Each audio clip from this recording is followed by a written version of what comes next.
क्या मोदी तानाशाह है?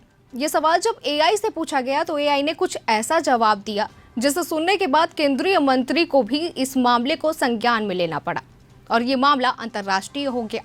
क्या है मामला, इसको जानने के लिए ये वीडियो पूरी जरूर देखें, क्योंकि ये खास खबर लिखी है हमारे साथी दुर्गेश कुमार दुबे जी ने।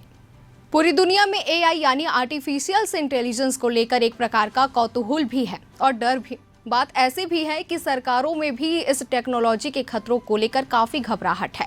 खुद प्रधानमंत्री मोदी ने एआई को लेकर पूरी दुनिया को आगाह किया है कि ये तकनीक दुनिया के लिए विकास या विनाश के रास्ते खोल सकती है और इसलिए इसको लेकर वैश्विक सहमति होना जरूरी है।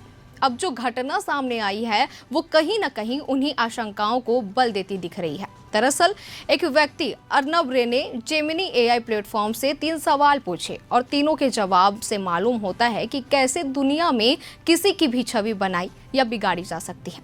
एआई के माध्यम से गहरे छिपे पक्षपातपूर्ण रवैये को एक आबादी में स्थापित किया जा सकता है।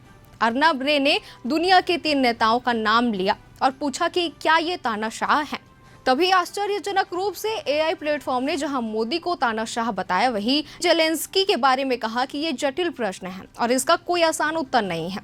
इसके बाद ट्रंप के बारे में यही प्रश्न पूछने पर जवाब आया कि चुनाव एक जटिल मुद्दा है और इसमें जानकारियां तेजी से बदलती रहती है और इसलिए सटीक जानकारी के लिए गूगल सर्च की मदद ले। अब इन तीनों जवाबों को साथ साथ प्रदर्शित कर अर्नब रे ने बताया कि देखिए कैसे एआई को ट्रेन किया गया है। एआई के जवाब इस बात पर निर्भर करते हैं कि नेता अमेरिका का पिछलगू है या नहीं। ये तो सभी जानते हैं कि मोदी भारत के हितों को लेकर नीति बनाने पर जोर देते हैं, पर वहीं यूक्रेन के राष्ट्रपति जेलेंस्की को अमेरिका के पिछलगू नेता के तौर पर देखा जाता है।